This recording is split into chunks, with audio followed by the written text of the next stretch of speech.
ನಮಸ್ಕಾರ. ಎಜುನೆಟ್ಸ್ಗೆ ಸ್ವಾಗತ. ನಾನು ಮೃತ್ಯುಂಜಯ್ ಕಬ್ಬೂರ್.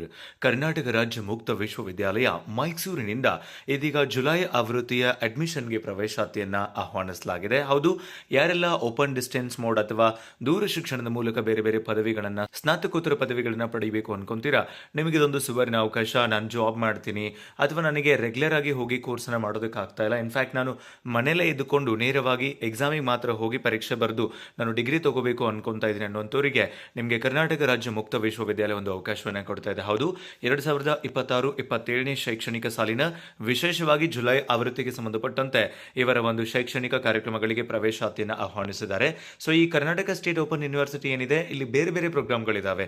ಸರ್ಟಿಫಿಕೇಟ್ ಕೋರ್ಸ್ಗಳಿದ್ದಾವೆ, ಡಿಪ್ಲೊಮಾ ಇದಾವೆ, ಡಿಗ್ರಿ ಇದಾವೆ, ಮಾಸ್ಟರ್ ಡಿಗ್ರಿ ಇದಾವೆ. ಸೊ ಬೇರೆ ಬೇರೆದಂತಹ ಪ್ರೋಗ್ರಾಮ್ಗಳಿದಾವೆ. ಆ ಪ್ರೋಗ್ರಾಮ್ಗಳು ಯಾವ್ಯಾವ ಪ್ರೋಗ್ರಾಮ್ಗಳಿದಾವೆ, ಎಷ್ಟು ಅವಧಿಯದ್ದಾಗಿರುತ್ತೆ, ಶುಲ್ಕ ಎಷ್ಟು ಕಟ್ಟಬೇಕಾಗತ್ತೆ, ಸೊ ಹೆಂಗೆ ಅಡ್ಮಿಷನ್ ಮಾಡಿಸ್ಬೇಕಾಗತ್ತೆ ಇತ್ಯಾದಿ ಎಲ್ಲ ವಿವರಗಳನ್ನು ತಿಳಿಸಿಕೊಡುವ ಪ್ರಯತ್ನವನ್ನ ಈ ವಿಡಿಯೋದ ಮೂಲಕ ಮಾಡ್ತಿದ್ದೀನಿ. ವಿಡಿಯೋ ಸ್ಟಾರ್ಟ್ ಮಾಡೋದಕ್ಕಿಂತ ಮೊದಲು ನೀವೇನಾದರೂ ಎಜುನಿಟ್ಸ್ಗೆ ಹೊಸಬರಾಗಿದ್ರೆ ಅಥವಾ ಇನ್ನೂರಿಗೂ ಸಬ್ಸ್ಕ್ರೈಬ್ ಮಾಡಿಕೊಂಡಿಲ್ಲ ಅಂತಾದ್ರೆ ಸಬ್ಸ್ಕ್ರೈಬ್ ಆಗೋದನ್ನ ಮರಿಬೇಡಿ ಮತ್ತು ಮುಂದಿನ ಎಲ್ಲ ಅಪ್ಡೇಟ್ಸ್ಗಳಿಗಾಗಿ ನೋಟಿಫಿಕೇಶನ್ ಬೆಲ್ ಒತ್ತಿ ಆಲ್ ಅಂತ ಸೆಲೆಕ್ಟ್ ಮಾಡಿ.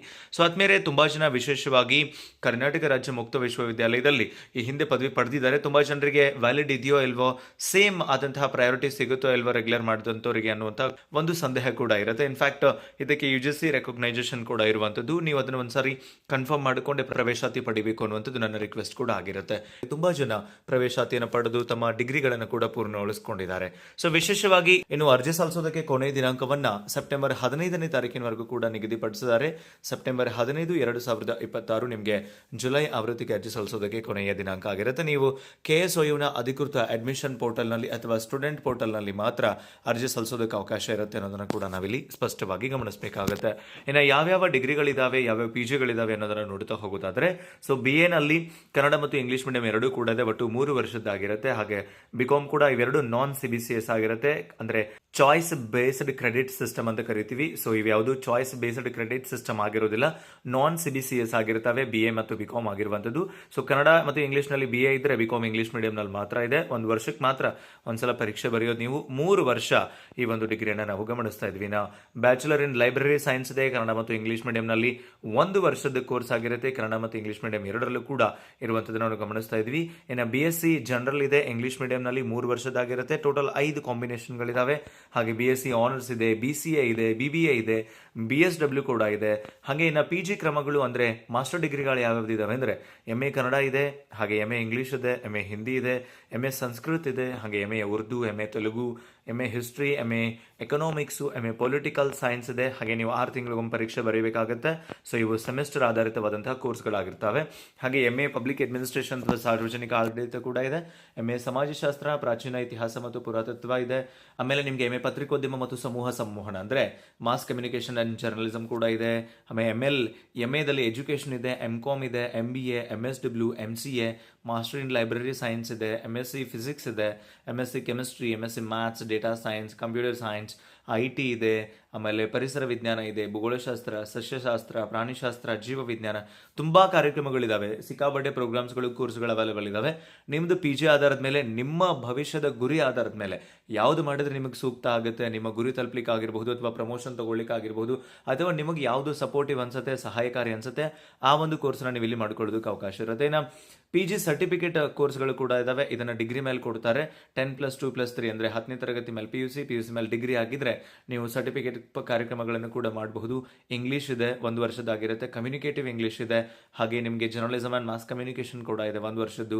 ಕುವೆಂಪು ಸಾಹಿತ್ಯ, ಹಣಕಾಸು ನಿರ್ವಹಣೆ, business law, marketing and management, ಮಾಹಿತಿ ತಂತ್ರಜ್ಞಾನ ಇತ್ಯಾದಿ ಸಾಕಷ್ಟು ಕೋರ್ಸ್ಗಳನ್ನು ನಿಮಗೆ ಕೊಡ್ತಾ ಇದ್ದಾರೆ. ಅದರ ಜೊತೆಗೆ PUC ಆಧಾರಿತವಾದಂತಹ ಡಿಪ್ಲೊಮಾ ಕೋರ್ಸ್ಗಳು ಕೂಡ ಇದಾವೆ. ಕನ್ನಡ ಇದೆ, ಹಾಗೆ ನಿಮಗೆ ಜರ್ನಲಿಸಮ್ ಇದೆ, IT ಇದೆ, ಕಂಪ್ಯೂಟರ್ ಅಪ್ಲಿಕೇಶನ್ಸ್ ಇದೆ, early childhood care and education ಇದೆ. ತುಂಬ ಇಂಪಾರ್ಟೆಂಟ್ ಆಗಿರುವಂಥದ್ದು early childhood care and education.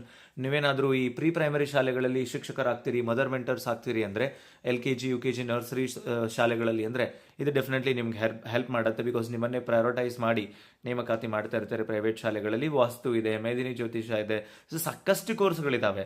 ಹಾಗೆ ನೀವೇನಾದರೂ UG ಸರ್ಟಿಫಿಕೇಟ್ಗಳನ್ನು ಮಾಡ್ತೀರಿ ಅಂತಂದರೆ ಅಗೇನ್ PUC ಮೇಲೆ ನಿಮಗೆ ಪಂಚಾಯತ್ ರಾಜ್ ಇದೆ, ICT ಇದೆ, ಆಮೇಲೆ ಟ್ರಾನ್ಸ್ಲೇಷನ್ ಸ್ಟಡೀಸ್ ಇದೆ, ಆಮೇಲೆ ಜ್ಯೋತಿರ್ವಿಜ್ಞಾನ ಅನ್ನುವಂಥ ಒಂದಿಷ್ಟು ಕೋರ್ಸ್ಗಳನ್ನು 6 ತಿಂಗಳ ಕೋರ್ಸ್ಗಳನ್ನು ಕೂಡ ಅಲ್ಲಿ ಅವರು ಪರಿಚಯ ಮಾಡಿಕೊಡ್ತಾ ಇದ್ದಾರೆ. ಸೊ ಈ ಕೋರ್ಸ್ಗಳಿಗೆ ಸಂಬಂಧಪಟ್ಟಂತೆ ನೀವು ಯಾವ ಕೋರ್ಸನ್ನು ಸೇರ್ಬೇಕು ಅನ್ಕೊಂತೀರಿ ಡಿಸೈಡ್ ಮಾಡಿದಾದ್ಮೇಲೆ ನೀವು ಡಿಟೇಲ್ಡ್ ಆದಂತಹ ಮತ್ತೊಂದು ಅಧಿಕೃತ ವೆಬ್ಸೈಟ್ನಲ್ಲಿ ಡಿಟೇಲ್ಡ್ ಆದಂತಹ ಪುಸ್ತಕ ಇರುತ್ತೆ, ಪ್ರಾಸ್ಪೆಕ್ಟ್ಸ್ ಇರುತ್ತೆ. ಆ ಪ್ರಾಸ್ಪೆಕ್ಟ್ಸ್ ಅನ್ನು ನೀವು ಓದಿದ್ರೆ ನಿಮಗೆ ಡಿಟೇಲ್ಡ್ ಆಗಿ ನಿಮ್ಮ ಈಗ ಫಾರ್ ಎಕ್ಸಾಂಪಲ್ MA ಇಂಗ್ಲೀಷ್ ಮಾಡಬೇಕು ಅಂದ್ರೆ ನೀವು BA ನಲ್ಲಿ ಆಪ್ಷನಲ್ ಇಂಗ್ಲೀಷನ್ನು ಓದಿರಬೇಕು. ಸೊ ಹಾಗೆ MA ಕನ್ನಡ ಮಾಡಬೇಕು ಅಂದ್ರೆ ಹಾಗೆ ನೀವು ಡಿಗ್ರಿನಲ್ಲಿ ಆಪ್ಷನಲ್ ಕನ್ನಡ ಓದಿರಬೇಕು. ಹಿಸ್ಟ್ರಿ ಮಾಡಬೇಕು ಅಂದ್ರೆ ಡಿಗ್ರಿನಲ್ಲಿ ಹಿಸ್ಟ್ರಿ ಓದಿರಬೇಕು. ಹೀಗೆ ನಿಮ್ದು ಏನು ಕೋರ್ಸ್ ಇರುತ್ತೆ ಆ ಕೋರ್ಸ್ಗೆ ಪೂರಕವಾದಂತಹ ಇನ್ನೊಂದು ಕೋರ್ಸನ್ನು ಆಯ್ಕೆ ಮಾಡಿಕೊಳ್ಳೋದಕ್ಕೆ ನಿಮಗೆ ಅವಕಾಶ ಇರುತ್ತೆ ಅನ್ನೋದನ್ನು ನಾವು ಗಮನಿಸ್ತಾ ಇದ್ವಿ. ಇನ್ನು 2026ನೇ ಸಾಲಿನ ಜುಲೈ ಆವೃತ್ತಿ 22/6/2026ರಿಂದ 15/9/2026 ತನಕ ಕೂಡ ಓಪನ್ ಇರುತ್ತೆ. ನೇರವಾಗಿ www.ksouMysore.ac.in ನಲ್ಲಿ ನಿಮಗೆ ಇದಕ್ಕೆ ಸಂಬಂಧಪಟ್ಟಂತಹ ಸಂಪೂರ್ಣ ವಿವರಗಳಿರುತ್ತೆ.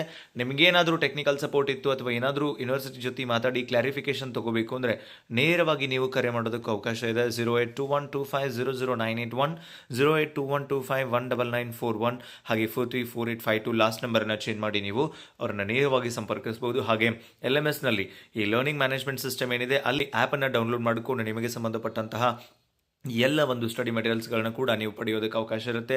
ಹಾಗೆ ನಿಮ್ಮ ಅಡ್ಮಿಷನ್ಗೆ ಸಂಬಂಧಪಟ್ಟಂಥ ಎಲ್ಲ ವಿವರಗಳನ್ನು ಕೂಡ ಇಲ್ಲಿ ಕೊಟ್ಟಿರ್ತಾರೆ. ಇನ್ನು ಫೀಸ್ ಡೀಟೇಲ್ಗೆ ಸಂಬಂಧಪಟ್ಟಂತೆ ಆಗಿರಬಹುದು, ನಿಮ್ಮ ಕೋರ್ಸ್ನ ಎಲಿಜಿಬಿಲಿಟಿಗೆ ಸಂಬಂಧಪಟ್ಟಂತೆ ಆಗಿರ್ಬೋದು, ನೇರವಾಗಿ ನೀವು ಸ್ಟೂಡೆಂಟ್ ಪೋರ್ಟಲ್ಗೆ ಲಾಗಿನ್ ಆಗಬೇಕಾಗುತ್ತೆ. ಅದರ ನೇರವಾದ ಲಿಂಕನ್ನು ನಾನು ಡಿಸ್ಕ್ರಿಪ್ಷನಲ್ಲಿ ಕೊಟ್ಟಿರ್ತೀನಿ. ಆ ಡಿಸ್ಕ್ರಿಪ್ಷನ್ನಲ್ಲಿರುವಂಥ ಲಿಂಕನ್ನು ಉಪಯೋಗಿಸ್ಕೊಂಡು ನಿಮ್ಮ ಕೋರ್ಸ್ನ ಎಲಿಜಿಬಿಲಿಟಿ ಹಾಗೆ ಫೀ ಡೀಟೇಲ್ಸನ್ನು ಚೆಕ್ ಮಾಡ್ಕೊಳ್ಳಿ. ಅದಕ್ಕಿಂತ ಮುಂಚೆ ನಿಮಗೇನಾದರೂ ಕ್ಲಾರಿಟಿಗಳು ಬೇಕಿತ್ತು ಅಂದರೆ ದಯವಿಟ್ಟು ನೇರವಾಗಿ ನೀವು KSYUನ ಅಧಿಕೃತವಾದಂತಹ ಒಂದು ಪೋರ್ಟಲ್ನ ಮೂಲಕ ನೀವು ಅವರನ್ನು ಸಂಪರ್ಕಿಸಬಹುದು. ಇಲ್ಲಿ ದೂರವಾಣಿ ಸಂಖ್ಯೆಗಳು ಕೂಡ ಇದ್ದಾವೆ. ಸೊ ಕರೆ ಮಾಡಿ ಕ್ಲಾರಿಟಿ ತಗೊಳ್ಳಿ, ನಂತರ ನೀವು ಅಡ್ಮಿಷನ್ ತಗೊಳ್ಳೋದಕ್ಕೆ ನಿಮಗೆ ಸಹಾಯಕಾರಿಯಾಗುತ್ತೆ. ಜೊತೆಗೆ ನಿಮಗೆ ರೀಜನಲ್ ಸೆಂಟರ್ಗಳ ಡೀಟೇಲ್ಸನ್ನು ಕೂಡ ನಾನು ನನ್ನ ಟೆಲಿಗ್ರಾಮ್ ಚಾನಲಲ್ಲಿ ಅಪ್ಲೋಡ್ ಮಾಡಿರ್ತೀನಿ. ಫೀಸ್ ಡೀಟೇಲ್ಸ್ ಇರ್ಬೋದು, ಕೋರ್ಸ್ ಡೀಟೇಲ್ಸ್ಗಳು ಕೂಡ ಟೆಲಿಗ್ರಾಮ್ ಚಾನಲಲ್ಲಿ ಇರ್ತವೆ. ಹಾಗೆ ನಿಮಗೆ ಇದಕ್ಕೆ ಸಂಬಂಧಪಟ್ಟಂಥ ಮತ್ತೇನಾದರೂ ಮಾಹಿತಿ ಬೇಕಿತ್ತು ಅಂದರೆ ಕಮೆಂಟ್ ಬಾಕ್ಸಲ್ಲಿ ಹಂಚ್ಕೊಳ್ಳಿ ಅಂತ ಹೇಳ್ತಾ, ಸೊ ಡಿಸ್ಕ್ರಿಪ್ಷನಲ್ಲಿರುವಂಥ ವಿವರಗಳನ್ನು ಯೂಸ್ ಮಾಡಿಕೊಂಡು ನಿಮ್ಮ ಪ್ರವೇಶಾತಿಯನ್ನು ಪೂರ್ಣಗೊಳಿಸ್ಕೊಳ್ಳಿ. ಸಿಗೋಣ ಮತ್ತೊಂದು ಪ್ರಮುಖ ಮಾಹಿತಿಯೊಂದಿಗೆ. Thank you so much. Have a good time.